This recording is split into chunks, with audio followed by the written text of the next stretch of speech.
localidad y todo esto, ¿no? Por la cantidad de varianzas. Entonces, finalmente llegamos a que aplicamos una prueba no, una proteína de student, el no cumplieron, no dicen que pasamos a los no paramétricos. Luego tengo un esquema de igual similar, dependiendo de los tipos de datos que tengan, puede ser una COA o una regresión, dependiendo del objetivo también. Entonces, estos son los esquemas que generalmente en resumen presentan en las clases. Y la idea ahora es ver que en realidad este es un enfoque equivocado, porque aquí lo que únicamente estamos viendo es que como si todos tus datos siguieran una distribución normal. Y sabemos que en biología eso ocurre muy pocas veces. Entonces, cuando uno va a empezar a hacer su análisis de datos, lo primero que tendría que ver es qué tipo de áreas te van a analizar. Porque en función de eso es que uno va a elegir la prueba o el método adecuado, ¿no? Entonces, por ejemplo, si es que uno quisiera evaluar el home range de alguna especie de animal, esta posiblemente esté en metros o en kilómetros, no sé. Entonces, supongo que ya han visto tipos de variables, esta calificaría como una variable de tipo continua, que quiere decir que toma valores decimales, similar al de la percha.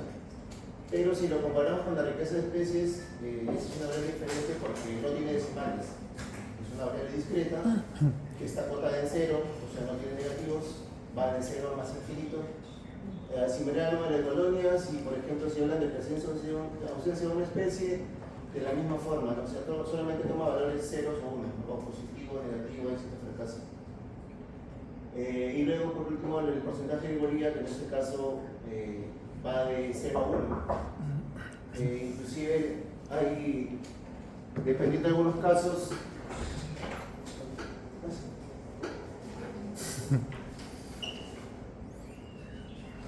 bueno, como les decía, en el caso del porcentaje de igualdad, puede ser que ustedes consideren que va de 0 a 1, y en otros casos, dependiendo del tipo de variable, no consideran de 0 ni a 1. Entonces solamente está acotado entre 0.00 algo y a 0.9.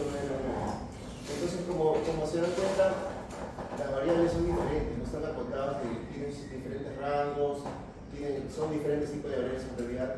Entonces, en función de eso es que uno debería elegir la prueba adecuada y no concentrarse únicamente en que todo gire en torno a la normalidad. Entonces, no sé si han visto ya clase de distribución de probabilidades, de variables. Entonces saben que hay diferentes tipos de variables que parten de la normal, como por ejemplo el animal de la Poisson. En el caso de la Poisson es una variable que es para datos discretos, que como les decía está acotada en cero y va a más infinito.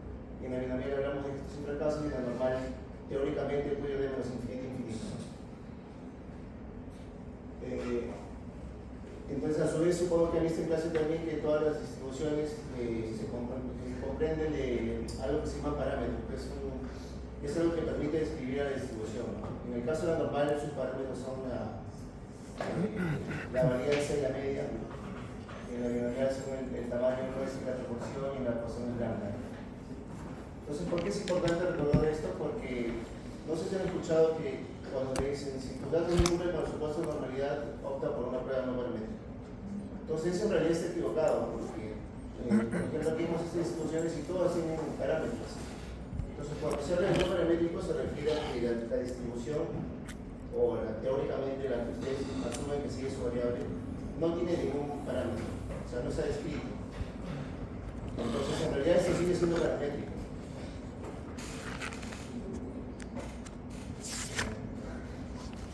Bueno, entonces, como les comentaba, lo que nos sugieren es primero evaluar la normalidad y la elasticidad de los datos y optan por paramétrico o no paramétrico. Y generalmente en las clases de estadística básica nos dicen que puede ser una correlación de ANOVA, dependiendo del tipo de datos que ustedes tengan. De esto han visto todos ya, todas las pruebas. ¿Podrías explicar un poquito más de las cosas? ¿Perdón, cuál? En las comas. El ANOVA es cuando ustedes van a comparar diferentes grupos o tratamientos, o sea, a partir de 3 generalmente. En la ANCOVA es similar, solo que aparte de, en la variable objetiva, aparte de una variable cualitativa, también tienes una variable cuantitativa. Por ejemplo, si quieres comparar el peso de una lagartija, y tienes diferentes localidades. Entonces, tu tratamiento sería en este caso la localidad, los 4 probabilidades. Pero a su vez tienes el peso inicial, por ejemplo, has aplicado pruebas de agua, ¿no? Pérdida de agua. Tú tienes el peso inicial del sapito, entonces tú tienes ese dato como una variable cuantitativa, que la vas a considerar en tu modelo porque a diferentes pesos iniciales también puede variar el peso final. ¿Me dejo entender? Entonces necesitas meter ese dato al inicio. Igual que una prueba de una planta, por ejemplo. Si quieres ver crecimiento y tienes el tamaño inicial de la planta, es importante porque si no consideras ese dato vas a pensar que todas las plantas crecen en la misma proporción o al mismo ritmo. Entonces puede ser que una planta muy grande creció muy poquito al final del experimento y luego tienes una planta que es muy pequeñita al inicio pero que al final creció, no sé, triple. Entonces por eso es que es importante que consideres ese dato, o mejor dicho, esa variable dentro de tu modelo. Eso es el ANCOA, básicamente. Entonces, como nos sugiere que evaluemos la normalidad y la homogeneidad de varianzas y a veces no cumplen estos supuestos, entonces lo que nos dicen es transformar los datos. Creo que han hecho una clase de eso también, de transformación. Entonces, si tienes datos continuos, generalmente es con logaritmo, o si tienes variable cero dentro de tus datos, te aumentas un 1 porque si no, no puedes sacar el logaritmo. Si tienes proporciones, aplicas el coseno y unir raíz cuadrada y tus variables tienen sesgo, ¿no? Pero entonces, como les comentaba, eso ya no es necesario porque dependiendo del tipo de variable uno puede ajustar a diferentes distribuciones. Y en caso no encontrar una distribución particular, no sé si han escuchado el método Buster o el muestreo, o sea, si no sabes qué distribución tienes y no quieres complicarte la vida y no quieres hacer una prueba paramétrica, lo que puedes hacer es un muestreo con Bootstrap y solucionas el problema. Entonces la idea es que ustedes ajusten modelos a sus datos y no ajustar sus datos a un modelo en particular, que es el modelo lineal que viene de la distribución normal. Entonces por eso es que la idea ahora es presentarles un poquito estas alternativas que pudieran, ¿no? Bueno, igual cuando uno hace su análisis de datos es importante hacer una exploración de los datos. ¿Podría repetir lo del Bootstrap? El Bootstrap es, no sé si han escuchado, el Bootstrap es un remuestreo, o sea, tú tienes tus datos, donde tienes 20 datos, el peso de un ave. Entonces, no cumplen con los supuestos de normalidad y todo esto. Entonces, lo que hace el Bootstrap es tú simulas que de esos 20 datos sacas 19, sacas el promedio de esos 19 datos y tienes un dato nuevo. Luego vuelves a meter ese dato 1, sacas el dato 2, te quedas otra combinación de datos, vuelves a meter un promedio y así repites sacando todos los datos y haciendo una combinación de todos los datos. Entonces, de tu única muestra que tienes, puedes generarte 1000, 2000, 3000 muestras, supuestos de esa misma muestra que sacaba, es única. Y luego con todos esos promedios que tú has sacado, generas una distribución y esa distribución puede sacar ahí, a partir de eso, un intervalo de confianza. Y a partir de eso se diferencia de tus datos. Entonces ya no necesitas depender ni transformar tus datos ni depender de ninguna otra distribución. Esa es una ventaja que tiene el Bootstrap. Y aplica para cualquier tipo de cosas. Por ejemplo, a veces hay índices que ustedes tienen que no tienen, por ejemplo, error. O sea, no tienen cómo estimar el error estándar o sacar un intervalo de confianza. Entonces, al no tener eso, ustedes tienen un único dato, que es el valor de mi índice es 10, pero no tienes el error. Y siempre es importante hablar de un dato puntual con un error. Entonces eso lo puedes generar a partir de Bootstrap y te permite hacer inferencias más precisas.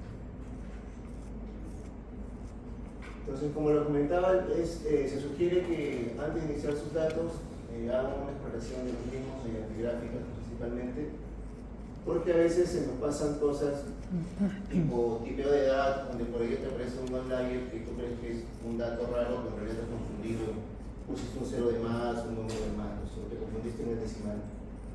Entonces, en 2010 sacó un artículo donde no sé si han visto ese artículo, pero sugiere una serie de lineamientos para, previo al análisis, explorar los datos, ¿no? Y lo más típico son que verifiquen los solares, el gráfico, vean la normalidad, la cantidad de ceros, porque en realidad también los ceros, tener muchos ceros que son es un problema. Ven con la linealidad, la integración de la cantidad de los datos, los variables. Entonces pasan a la parte gráfica, donde supongo que ya han visto los gráficos de Bootstrap y todo eso, los scatterplots. Y por ejemplo, en el caso de acá, donde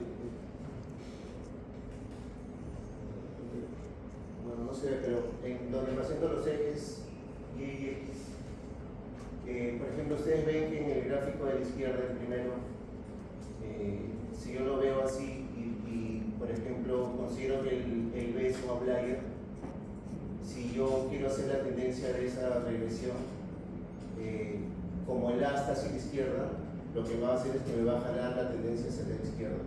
Entonces te desvirtúa un poco la forma. Pero si yo quitara, por ejemplo, la letra A, entonces la tendencia sería lineal positiva. Entonces ven que simplemente quitar un solo dato, la interpretación puede cambiar totalmente. Entonces, a veces te sugieren primero verificar los datos visualmente y luego verificar si esos datos realmente son correctos o no, y en función de los objetivos, hacer una prueba primero considerando todos los datos tal cual están y luego quitando algún dato. Pero no se sugiere eliminar los tabulares, sino simplemente manejar dos formas de análisis en paralelo. Similar en la parte de la derecha. Por ejemplo, si yo quito la asociación sería inversa, ¿no? Se baja. Pero si lo mantengo, me va a generar un jalón y la tendencia iría hacia y bueno, igual también cuando hacen esto, por ejemplo, aplican un ANOVA y todo eso, una regresión, lo que le piden es validar los supuestos, ¿no? Entonces, mediante esas gráficas, precisamente también uno puede ver si se cumplen los supuestos. En el primer gráfico de la izquierda es para ver el supuesto de homogénea de varianza, en lo que idealmente lo que se esperaría es que alrededor de la línea punteada, que es el cero, los datos estén distribuidos de forma similar en la parte positiva y negativa. En este gráfico ustedes ven que a medida que aumentan los datos ajustados, los valores residuales van aumentando. Se forma como un embudo. Entonces eso sugiere que no se cumple ese supuesto de varianza. Igual acá, para ver el tema de la normalidad, esperaría que todos los puntos se distribuyan en la línea diagonal, y en este caso no parece hacerlo. Entonces ya visualmente uno puede ir viendo si sus supuestos se van a cumplir o no. Y aparte de esto es importante también evaluarlo con los métodos que hay, porque supongo que para normalidades han explicado que hay Colmogro o Andros, no sé qué pruebas se han sugerido utilizar. Igual con el Bossplot, aquí quería presentarles que como ustedes han usado R, me parece, pero usualmente el Bossplot que le presentan en los paquetes estadísticos es como de la izquierda, donde asumen de que tu variable proviene de una distribución normal, pero como les comentaba, no siempre ocurre eso, ¿no? Entonces en R te permite ajustar un Bossplot para distribuciones cerradas, entonces el bot no está ajustado. Y, por ejemplo, en el primero no se ve tan bien, pero en el segundo sí, donde por ejemplo acá abajo a la izquierda no tengo outliers en la parte inferior, pero cuando aplico el Bossplot ajustado sí tengo outliers. Entonces es importante también ver la simetría de sus datos y dependiendo de eso ver qué tipo de Bossplot conviene aplicar. Y si les interesa es con el paquete de Anthropoid para utilizar los diagramas. Luego, por ejemplo, también es común representar sus datos mediante diagrama de barras, pero este diagrama de barras genera mucha confusión y se presta mucho para la manipulación, porque si tú le cambias la escala, si le empiezas en cero, las proporciones cambian bastante. Entonces, puedes como que mentir de alguna forma con tus datos, intencional o no intencional. Eso es bien común cuando nos presentan las encuestas, que cambian el punto de inicio de corte en cero y pareciera que la diferencia más grande. Entonces, para eso se sugiere mejor emplear el diagrama de puntos, porque te da el dato así exacto, ¿no? Te dice dónde está y no te permite ningún tipo de manipulación. Y si es que dentro de tus datos tuvieras, por ejemplo, como acá, datos donde de parte de la variable, en este caso creo que el ingresos tiene el género, entonces si yo por ejemplo en el primer gráfico quiero ver la diferencia para la ciudad Salem entre masculino y femenino, no me permite dar también la diferencia. En cambio, si yo utilizara el gráfico de puntos, yo puedo ver la diferencia que hay entre cada género. Entonces visualmente es más directa la diferencia. Este gráfico lo han hecho ustedes. Scatterplots, claro. Es solamente para mostrar la diferencia. Diagrama de puntos. Es diagrama de puntos. Sí. Ajá. igual, ¿no? Es para representar, y por ejemplo, al plantearlos así, también puedes ver, por ejemplo, en el caso de la especie Kibri uruguayensis, tiene muchos ceros, ¿no? Entonces ya sabes que de antemano tienes bastantes ceros y eso te va a generar posiblemente un error al analizar los datos. Porque los ceros usualmente son problemáticos. Sí existen modelos que lidian con eso, ¿no? Que son especialmente cuando uno tiene exceso de ceros. Y luego también uno puede llegar a conclusiones equivocadas si es que asume que todo es lineal, ¿no? Por ejemplo, estos cuatro gráficos tienen la misma correlación, pero sin embargo tienen formas diferentes, ¿no? Es el famoso gráfico de Scombe. Entonces eso lo usan para representar que no nos guiemos únicamente por el valor, porque a veces uno hace una correlación y lo que presenta básicamente es un R cuadrado y si es significativo o no. Entonces ese movimiento es alto, de 0.8 y es significativo. Pero si lo graficaras, de repente tienes un gráfico como Y4, que en realidad no hay ninguna asociación ahí. Entonces, por eso siempre es bueno, que aparte de hacer el método, graficar todo, en lo posible. Entonces, lo que le había demostrado antes y lo que ustedes han llevado, que es todas las pruebas de variedad, la T, regresión, ANOVA, etcétera, en realidad todos esos métodos provienen de algo que se llama modelo lineal.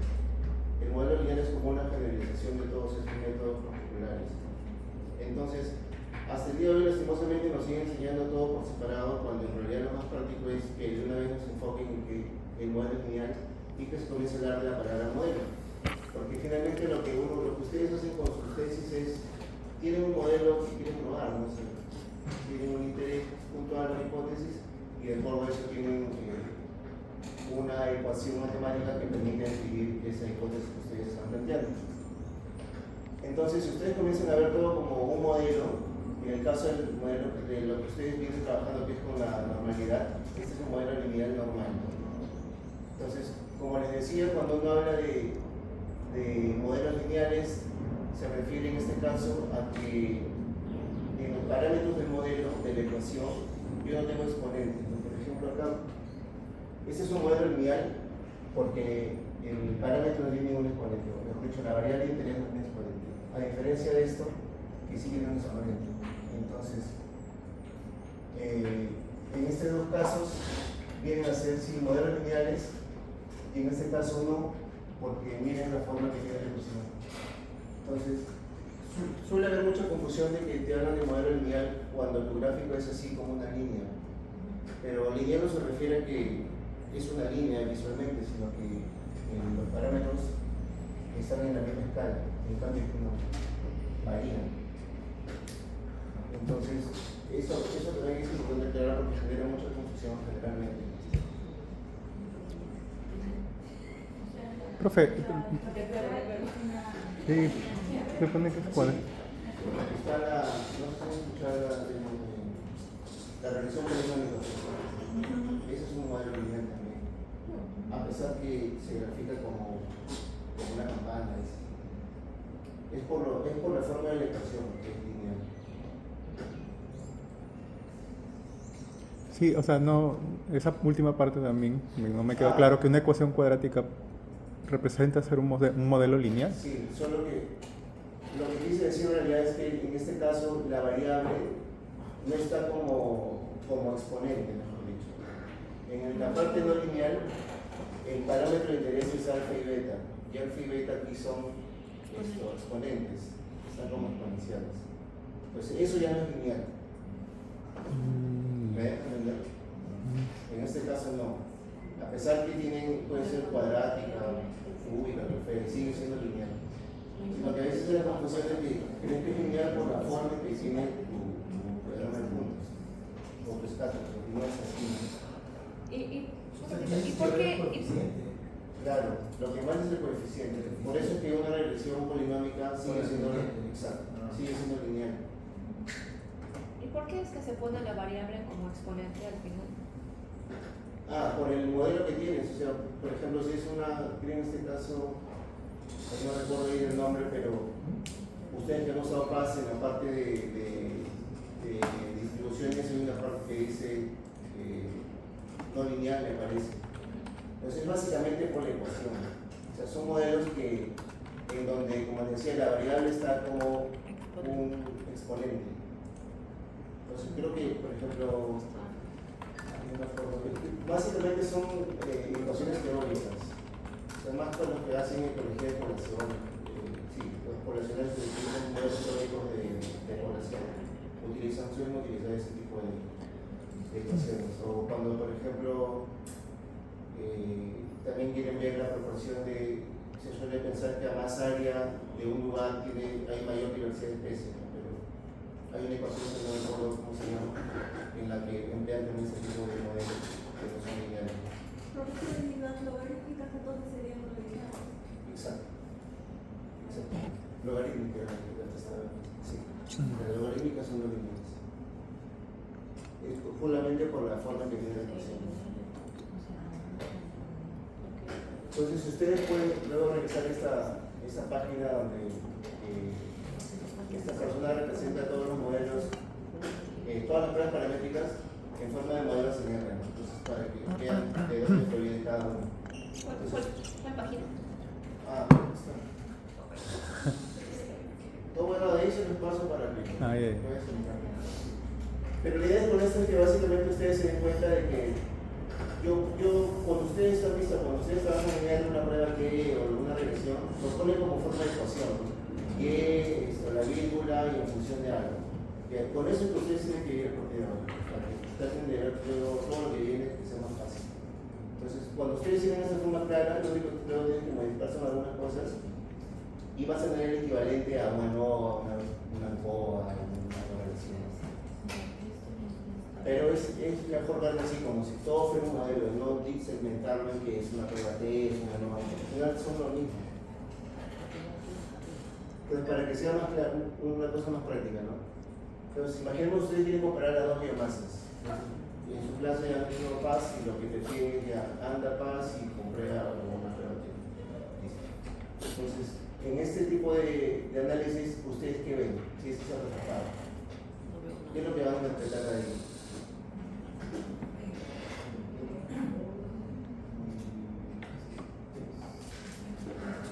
Ay, no veo.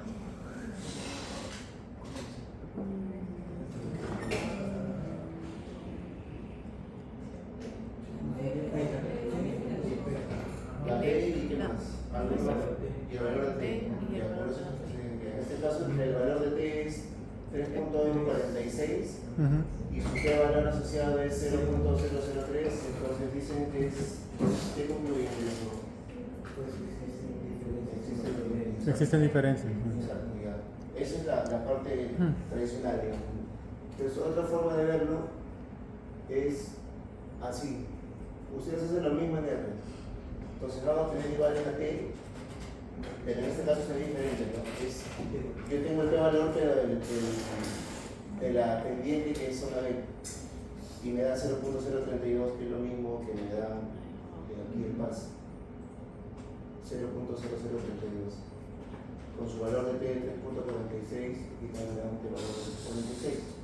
¿Cuál es la diferencia de esto? Que visualmente desde un inicio me da ese valor que dice estimado 1.30 y en realidad lo que viene a representar es la diferencia de medias entre ambas zonas. Entonces la diferencia de medias es 1.3. Eso también lo ven en el PAS, solo que no te lo da directo, sino que tienes que entrar a otra. No, sí te lo da, perdón, pero casi nadie lo ve, es la diferencia de medias. No sé si te llegan a ver acá. Y es igual 1.30. Entonces, en realidad lo que importa más es que ustedes vean esa diferencia de medias, porque lo están comparando realmente con diferencias de medias. Pues cuando uno habla de que hay diferencias entre ambas zonas y son significativas, no está diciendo nada, ¿no? Realmente. Porque ¿qué cosa es igual a una línea? No, las restas. O sea, sacas el promedio de uno, que da el promedio de B, los restas, y ves esa diferencia. En este caso. Y lo importante es que lo representes con tu intervalo de confianza, ¿no? Entonces, en lo que usualmente nos enseñan en las clases de estadística es que nos concentran mucho en que solamente te fijes en tu valor de P y en tu estadístico de acuerdo a la probabilidad de la P y a la B. Y dicen que es significativo no de acuerdo a si el P valor salió menor o mayor a 0.05. Pero en la práctica, cuando hablamos en términos biológicos, eso no dice nada. porque lo que importa en realidad es el tamaño de esa diferencia que uno está midiendo. Entonces a veces hacerlo en R es más intuitivo porque ya de frente te da todo eso y casi que como que te obliga a fijarte en esa diferencia. Profesor, ¿y cómo se interpreta la diferencia? Justo esta es la forma. Como todo eso era como modelos, o sea, tipo una ecuación, yo tendría que, de acuerdo a esa ecuación, tengo la pendiente, perdón, el intercepto que es 0.48 más 1.31, que es la pendiente por la zona B. Entonces, si yo pongo un valor de 0 a la zona B, se anularía la parte 1.31 porque esa multiplicación daría 0 y me quedaría 2.48. Y 2.48 es el promedio de la zona A. ¿Entiendes? Y cuando yo pongo a zona B como valor 1, se interpreta como que sería 2.48 más 1.31 por 1, que viene a ser 1.31, y la sumatoria de esos dos me da el valor promedio de la zona B. Entonces la diferencia de ambos es 1.31. Entonces esa es la otra forma de verlo. Y ya como que nos condiciona a ver directamente la diferencia de medios, que es más importante. Ya no cambia la verdad. ¿En zona qué es? En zona B sub B es la diferencia de medios. ¿Cuál? No. No. La biomasa. Sí, en valor de Sí. ambos. O sea, cuando es zona B tú le vas a poner como 1. Si lo quieres interpretar como zona A, entonces como no aparece zona A en la ecuación, le pones 0. Y te quedaría solamente el intercepto. Entonces, como les decía, eso de las pruebas de significancia básicamente nos concentra en que te fijes en si el valor salió mayor o menor a 0,5, entonces te dice que se rechaza o no rechaza la hipótesis nula. Tienen las palabras recurrentes que son si es significativo o no. Entonces, supongo que ya han visto que es una hipótesis nula, ¿no? Que no hay un efecto, no hay relación entre las variables, que simplemente opera al azar. En el caso de la alternativa es que el azar, o sea, es poco probable que sea por azar, que sí hay una relación entre las variables, pero realmente ¿qué cosa es el valor de P? Ustedes tienen claro que es un valor de P. Si te sale, hay diferencias entre 0.0001 y 0.003, uno lo hace más importante que el otro. O sea, si entienden realmente qué es ese valor. Muy abstracto. O les dice que tu hipótesis es verdadera o no. O sea, ¿qué concluye una parte de qué es significativo o no? Si se rechaza o se acepta la hipótesis. Claro, pero, o sea, y la otra pregunta es, ¿cómo eso está enmarcado dentro de las pruebas de significancia de hipótesis nulas? Entonces, ¿ustedes trabajan con hipótesis? O sea, ¿cuál sería la hipótesis? Por ejemplo, si yo estoy comparando la zona, en este caso me puse, la zona A con la zona B, estoy hablando de biomasa, yo realmente no tengo ninguna hipótesis. Yo solo quiero saber qué te pasa. Claro, es una hipótesis estadística. Se supone que uno ve hipótesis científicas. Se supone que uno tiene una hipótesis científica. No, va al revés. O sea, tienes una hipótesis científica que a su vez lo planteas como una hipótesis estadística y luego a su vez tienes una comprensión y aplicas esta. Pero si yo comparo dos cosas directamente, no siempre es que tengo una hipótesis. Entonces, porque aquí pone la hipótesis, que la diferencia sea 0. Pero en la vida muy pocas cosas son 0. Porque ya puede, por ejemplo, las únicas cosas que me parece que pueden dar 0 son proporciones. La proporción aquí de hombres y mujeres. Entonces, en ese caso eso puede ser que sean iguales, ¿no? Pero muy pocas cosas en la vida te van a dar lo mismo. Y también va a depender de la forma en que lo miden, ¿no? Porque puede decir ya, el peso de dos personas es lo mismo porque pesan 65.8 los dos. Pero si es una balanza más precisa, va a ser de 65.82 o 65.81. Entonces a veces concentrarnos solamente en el p-valor realmente no es tan importante, ¿no? Y aparte que lo otro que uno asume es que la hipótesis nula es verdadera, ¿no? Para afirmar, ¿no? Supongo que eso ya no viene en clase. Entonces estas son las formas más comunes de interpretarlo equivocadamente, que te dice que es el resultado de un análisis al azar, o que la probabilidad de obtener el mismo resultado si el estudio fuera repetido, o la probabilidad de la hipótesis nula sea verdadera. Eso también es equivocado porque ya parte de que la hipótesis nula es verdadera. Entonces, ya desde los inicios de los 2000, fines de los 90, hubo muchas críticas en los valores de P, porque se dieron cuenta de que no, en la práctica no decían nada, y ustedes han escuchado supongo mucho esta palabra de reproducibilidad, y supuestamente la ciencia tiene que ser reproducible, y ocurría de que cuando hacían experimentos muy similares a los que alguien había hecho, obtenían resultados diferentes. Entonces no había consistencia. Y fue por eso que comenzaron a sacar diferentes artículos, crearon libros, crearon declaraciones en la Asociación Estadounidense de Estadística, en donde le quitaban importancia a interpretar los valores de P, y cada vez comenzaron a enfocarse más en lo que viene a ser selección de modelos. O sea, toda esa onda lo llevaron de pasar de valores de P a fijarse en selección de modelos. Entonces, como decía, ¿cuáles son las críticas que le dan? Básicamente es que no te da la magnitud del efecto y que no te da una precisión del error.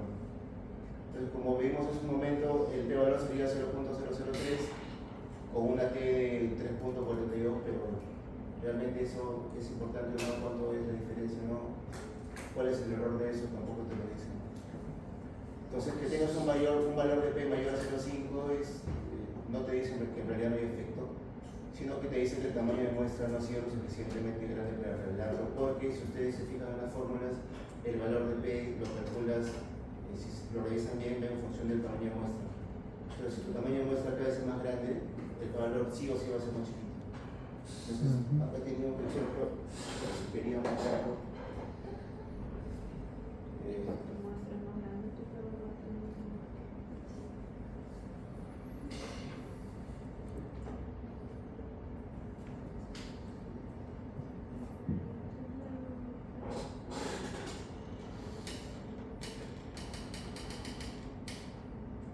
Por ejemplo, aquí voy a simular dos poblaciones y ahorita les explico. Por ejemplo, si he llevado el curso de ahora, vamos a hacer una idea. Acá estoy simulando dos poblaciones promedio 16 y 14.8, luego estoy sacando muestras de diferentes tamaños de 5, 10, 15, 20, 30, hasta 60 repetidas en iteraciones, y luego le estoy sacando el valor para diferencia de eso. Entonces, cuando yo tengo muestras, poquitas muestras, digamos, los valores que serán altos, un poco altos. Puede variar porque es aleatorio. Pero a medida que uno va aumentando la media muestra, el valor consistentemente va saliendo menor a 0.5. A 0.05. Es una forma de, entre comillas, lograr esa significancia que tanto deseamos para que sea publicado en un trabajo sea importante, es aumentar la media muestra. Entonces, por eso es que hay esa crítica sobre el valor de P.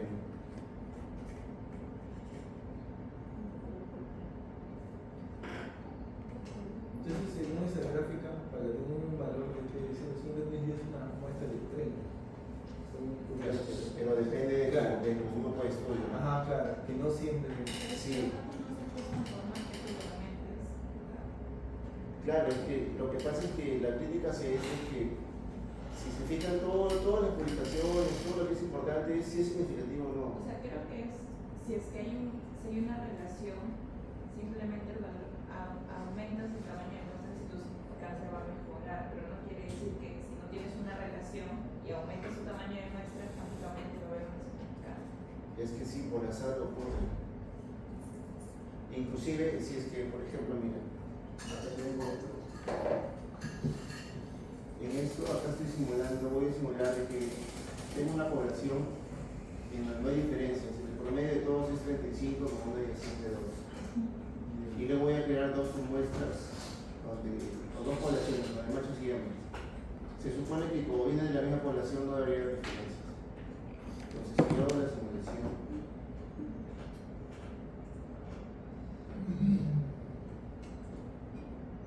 cuando llego a partir de 500, comienzo a encontrar diferencias cuando en realidad debería verlas. ¿Y por qué puedo cubrir esto? Como decía, porque lo que puede variar es la forma en que tú mides esa diferencia. Entonces, si estoy midiendo peso, puede variar si es que yo cambio o sea, tengo una balanza más precisa. Lo mismo con las medidas. No lo mismo medir con una regla que con una mierda. Y así uno puede encontrar diferentes formas de cada vez encontrar una diferencia. Ese es el problema que tiene el programa también.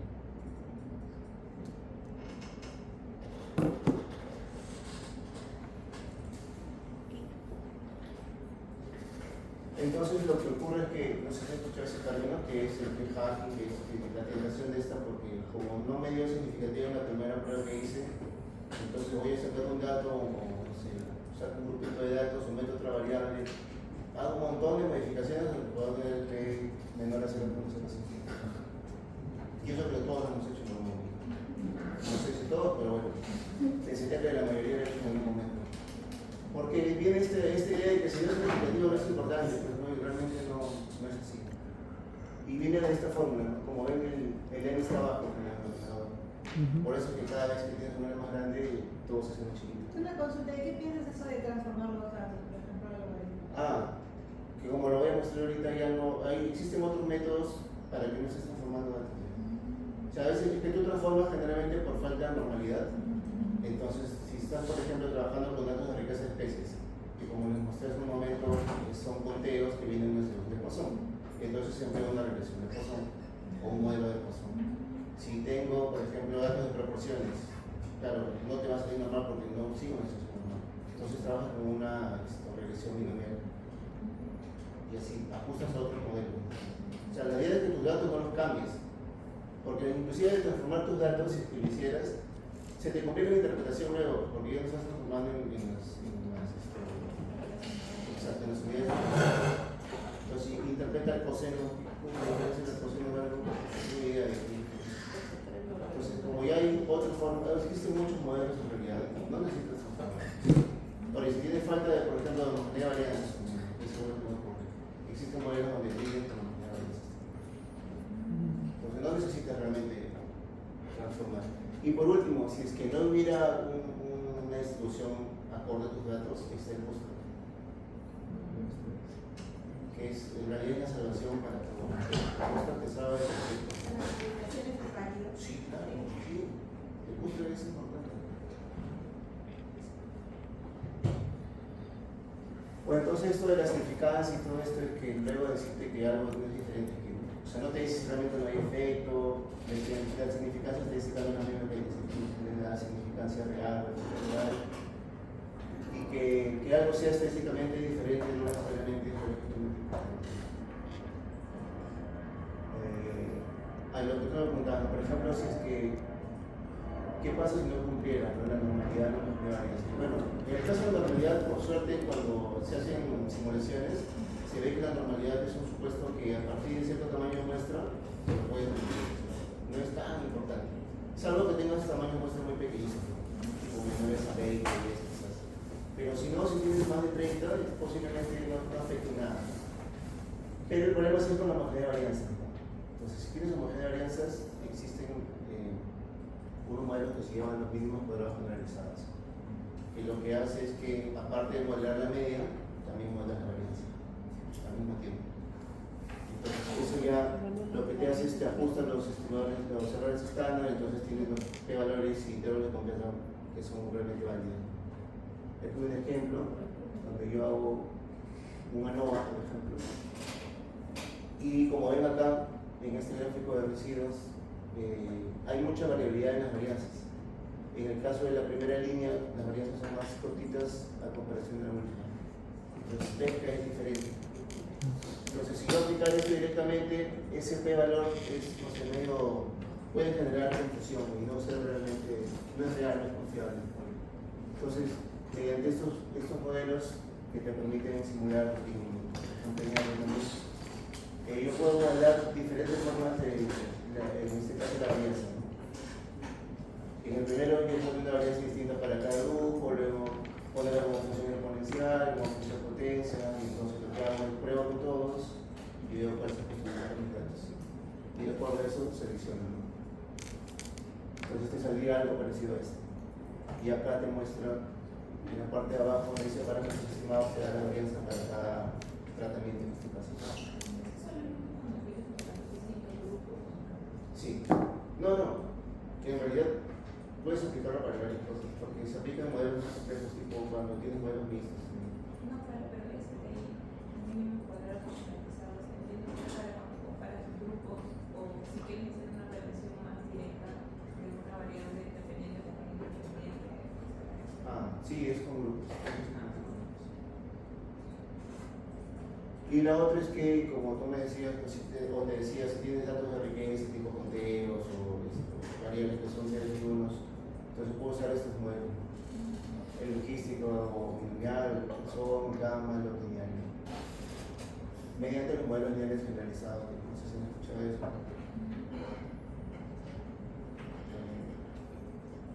Entonces acá también un ejemplo donde tienes datos de conteo de especies, de forma de funcionalidad y productividad.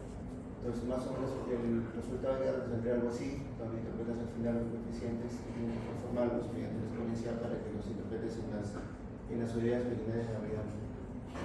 Y dependiendo también, bueno, cada uno tiene su particularidad y puedes modelar diferentes formas de, porque el modelo Poisson asume de que la media y la varianza son iguales, ¿no?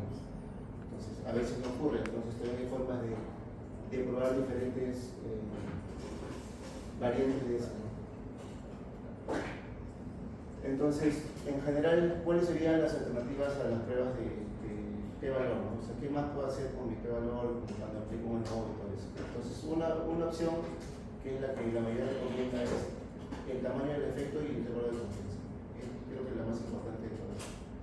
Lo otro es que hagan inferencia basada en verosimilitud, que se refiere a que aquí estrictamente hablamos de modelos. Porque, por ejemplo, si ustedes tienen riqueza de especies, entonces, tengo por ahí un ejemplo.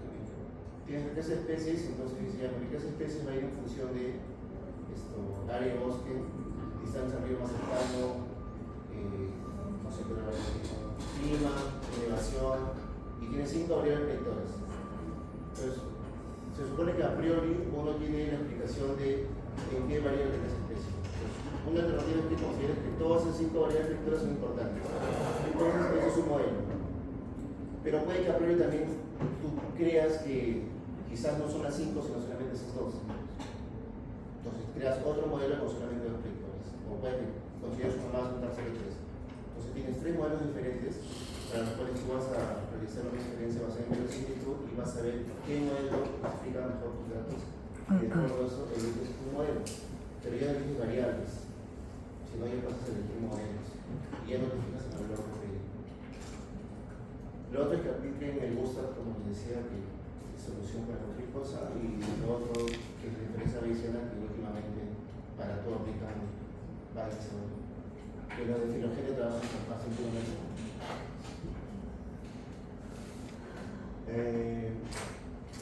Con esta parte ya la vimos, ¿no? Que también el efecto tiene que ver con importancia de la filográfica, y para esto tengo esto, por ejemplo. No sé si cuando han hecho una prueba tipo ANOVA y luego les piden un token, ¿no? Entonces, no sé si han graficado ese tipo de gráficas, en donde, bueno, en este caso no es exactamente eso, pero imaginemos que cada línea son diferentes comparaciones entre un par de tratamientos. Entonces, se dice de que es diferente o es significativo cuando el intervalo ese no incluye el cero. Entonces, va a ser diferente realmente significativo cuando ese intervalo no incluye el cero. Entonces, inferencia más directa con eso es ver tu intervalo de confianza. Si considera o no considera el cero, entonces dice no es significativo y tiene su tamaño perfecto y el intervalo de eso, que es más corto. Y acá les pongo un ejemplo que es más interesante.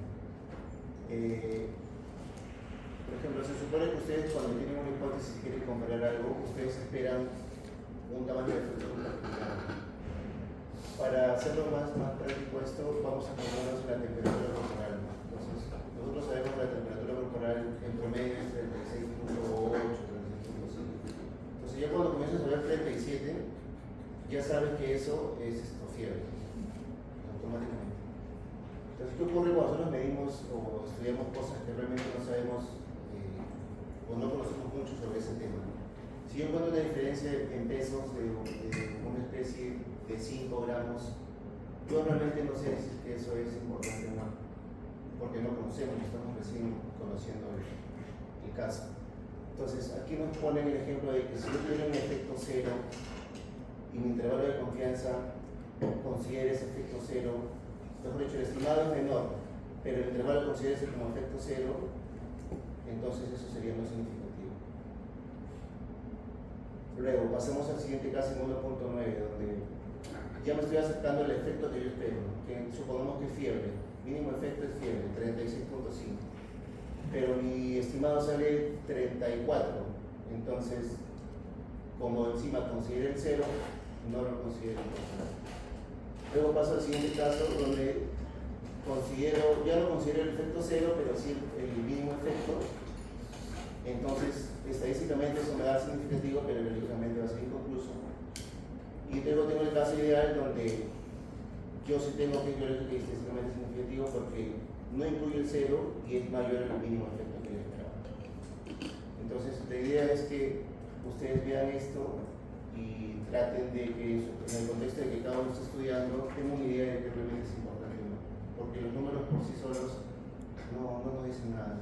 A veces tenemos diferencias, por ejemplo, en el caso de lo que hacen taxonomía, dicen la diferencia entre dos especímenes es de 0.002 y eso es significativo, lo dan como importante y todo súper. Pero 0.0002 de milímetros, en la práctica eso realmente lo hace diferente o no. Eso solamente sabe el que está estudiando. Es el tema, no sé, pero es la interpretación que cada uno le da. Entonces no solamente porque le dio significativo a un p-valor muy chiquito que decir que es importante. Por eso es que esta gráfica ayuda mucho a eso. A entender ¿Cómo eso. calculas el mínimo efecto? El que tú consideras, por ejemplo, en el caso de la fiebre, yo considero que fiebre como mínimo efecto a partir de 37. Si yo no llego a ese 37, estoy en 36.9, yo digo, no, todavía no. Cuando ya agarro el 37, yo digo, ya, sí hay efecto. Pero debe ser medio subjetivo. Bueno, ¿no? Es que se supone que yo conozco La población. claro, el sistema que están estudiando. En este caso todos sabemos que está por sentado que fiebre es a partir del 37, entonces es un consenso. Pero si yo comparo tamaños de lagartijas, yo no sé si consenso que a partir de 0.02 milímetros es diferente, en tibia. O en mola de una mariposa, no sé. ¿Quién sabe eso? El especialista, ¿no? Y queda el criterio del especialista de si valorar si eso es importante o no. Más allá de que si este valor te dio significativo o no. Entonces, en el caso de la inferencia va a ser la similitud es esto, ¿no? Si tú tienes tus datos, tienes tus datos, tu hipótesis te da tus datos. Entonces, la idea es que tú veas cuál de todos esos modelos te da la mayor probabilidad de tener los datos que tú has obtenido como estrella. Entonces, y por ese punto que evalúes diferentes modelos, que los enfrentes y veas cuál es el que aplica mejor tus resultados. Y se habla del principio de parsimonia porque, como saben, mientras más variables ustedes metan en un modelo, más poder explicativo vas a tener, pero a su vez también tienes más error de predicción porque tus datos van a estar más ajustados a los datos que tú has metido y no a los datos nuevos. Entonces se habla de un balance de sesgo-varianza. Entonces la idea tampoco es que tú metas 100 variables y digas, pucha, ya mi R cuadrado 0.99 y para final te tengo un dato nuevo y no lo he hecho bien. Entonces, ¿cuáles serían los criterios para seleccionar modelos? Es que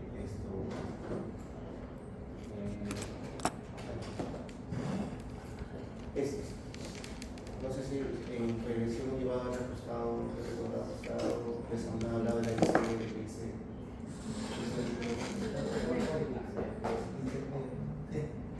con el forward buffer es en realidad son selección de variables. Es cuando metes todo, en realidad no se han hecho que meten todos los datos y con un algoritmo les genera, te quita una variable, luego de 5 te mete 4, luego te hace con 3, con 2, con 1, todo pasa automático en un solo modelo.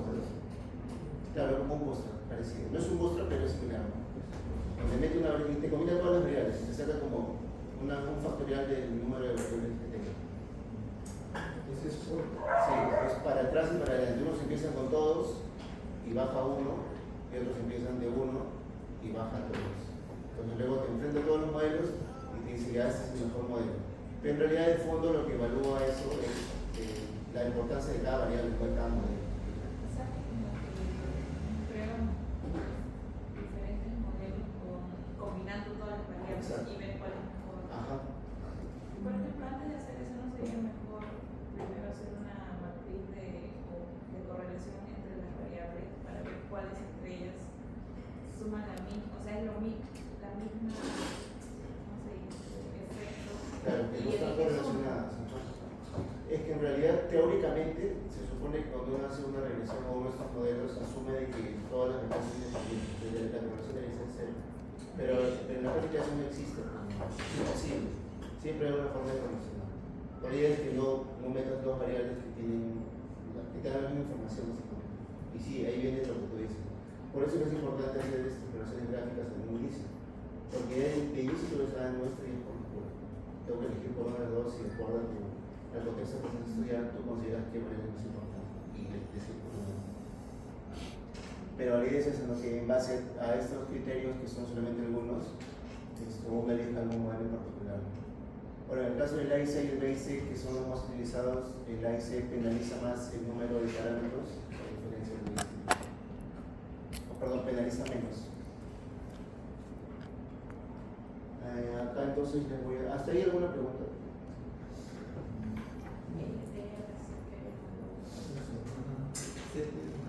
También es un estadístico que queda similar al AS, pero a partir de uno, donde si tiene más de uno, se toma la variable como algo importante. ¿Sí? Entonces, con esto de los modelos, en realidad, lo importante es de que la idea tampoco es que si tienes 5 variables explicativas, mezcles, hagas factorial de 5 y te salgan 25 modelos. Porque eso en realidad es exploratorio. La idea de cuando se habla de modelos es que ese modelo venga a partir de una hipótesis científica. Entonces, a priori, uno debería, se supone, tener, no sé, manejar 5 o 3 hipótesis, las que quedan necesarias, y de acuerdo a eso, generar una ecuación que viene a ser un modelo y probar ese modelo y luego comparar entre modelos. Pero ¿qué ocurre? Que a veces no tenemos eso en realidad. Nosotros no lo tenemos porque nuestro estudio no tiene hipótesis.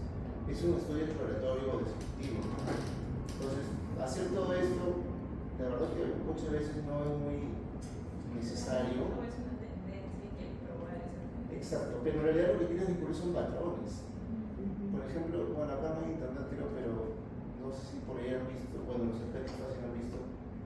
José, que es herpetólogo, tiene un trabajo donde describe la dieta de una especie, Nicolás José Solmani, que se sabe o se supone que cuando son juveniles comen insectos y a medida que crecen en su estado adulto comen vegetales. Entonces se asume que tienen un cambio ortogénico en la dieta. Entonces él tiene un artículo donde compara la diferencia de consumo vegetal entre juveniles y adultos y dice, ahí encuentro diferencia. Ahora, en cuanto a esa diferencia, como decía, no sé, porque su valor es chiquito, pero no sé, es 0, o sea, 8 gramos de algo, yo no sé si realmente es importante o no, porque es un animal muy pequeño, entonces, bueno.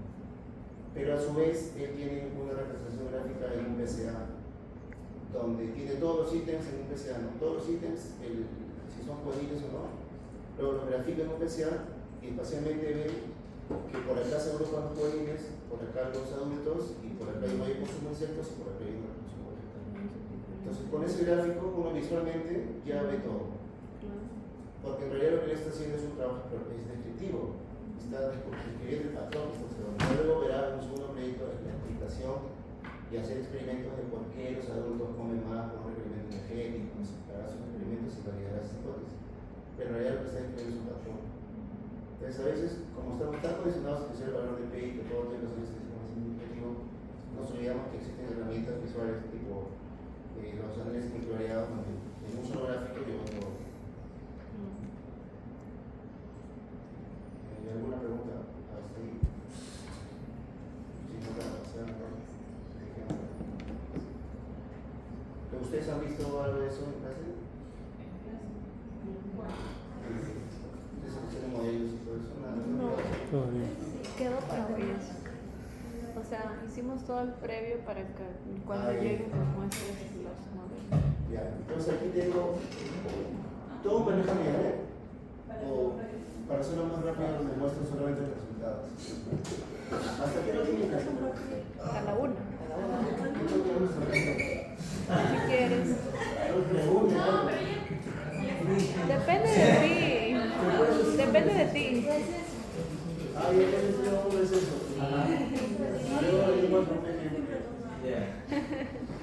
El exceso de 10 era...